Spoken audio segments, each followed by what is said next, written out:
Now, Cheryl, your story, thank you for sharing it. It's obviously a really tough time you're having. Bill Shorten did say he'd take your details, but your issues you were raising were, I suppose, a bit more systemic. Do you feel confident after hearing those answers? I'll reserve my judgment at the moment because I know quite a few families in the same boat. I've got a couple of good best friends where they're self-harming at the moment. They're so hard. They're having such a hard time with their kids and they're not getting on the scheme themselves. So. And, of course, Bill Shorten talks about rorts and dealing with it. And, of course, I don't think many people would be against dealing with rorts, but is there a fear that it might go further? Absolutely. I've had to take my sons to the AAT before, his plan, because it wasn't given enough money to be able to actually do the therapies that he was doing. And then my little one, so he's 19 months old, this is when we need to do early intervention. And I'm worried that they're going to go, oh, we're all just autistic, just cut them off because there's too many autistic people on the plan.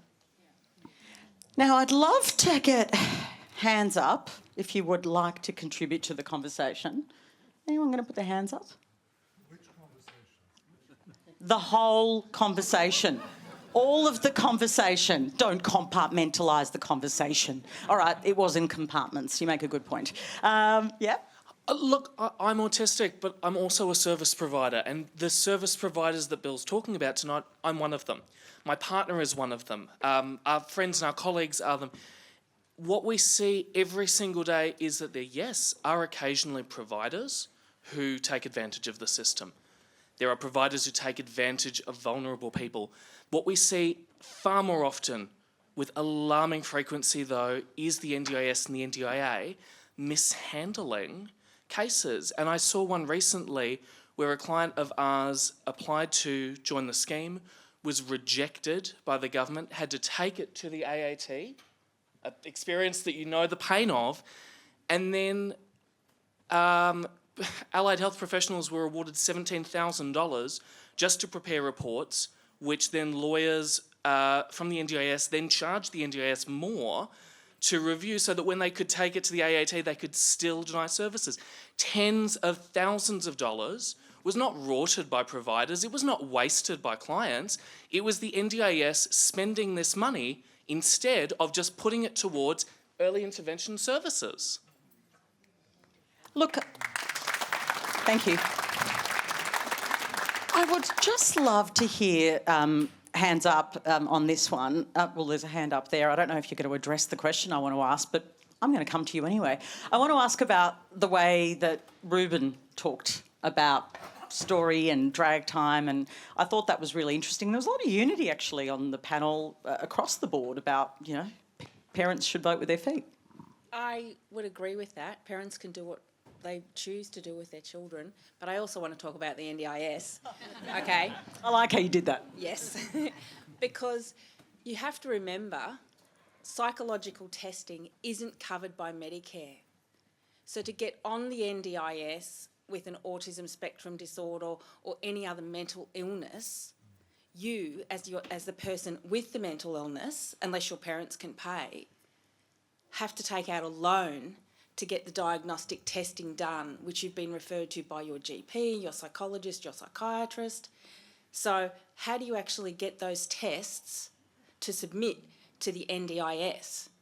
So let's go back to that stage. So there's no Medicare rebates that I can find after hours and many hundreds of emails to Medicare for psychological testing. So why is mental illness left out of Medicare? Do you know, like that would solve probably a lot of people's problems. I mean, I'm already up to 7 sessions this year and I've got 3 more. So where do I go? Like, I don't have the money to pay. And my psychologist has supported me for years, but I don't expect her to work for nothing. And then you've got the issue that psychological services, if you're on the aged care, are paid less than if you're on the NDIS. Yeah. There are many systemic issues there. All right, thank you. And just on the Reuben Kaye answer, I see a very assertive hand up there, and this will probably be our last moment before I send you home on a Monday night. It's also freezing tonight, isn't it, Melburnians? Yeah. It's pretty cold. I'm going to pass this right over. I cannot. I have short arms. Thank you. I just wanted to agree with Reuben that we need to show young people who are LGBTQI+, that there is a place for them.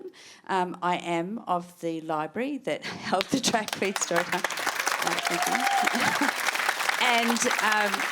And one of the things that we do is to have stories that show difference. And it could be about a child in a wheelchair. It could be about a person, Peter, who likes to wear a pink dress.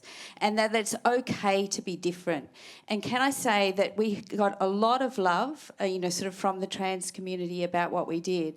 But I want to also say that if we have places like libraries that you make safe for everyone, then it is safe for everyone. So, sort of it's important that we have these public places that are safe for people who are LGBTQI+, who can see themselves in these places and be safe in these places, as well as our First Nations people, as well as multicultural people, and people of all faiths. Sort of that it is okay to be tolerant and that it's okay. I can't make your child gay because they've read a story. But what I can do is have them be more tolerant of the people who are gay beside them. Thank you. And I got to say, I thought it was interesting when Bill Shorten, and very relatable when he said anyone who can get a kid into a library, definitely resonated with me. Look, you've all been such a wonderful Melbourne audience. Q&A will be back in a couple of weeks. I hope you can spread the word. Little break, but we're not going forever. We'll be back. Thank you so much.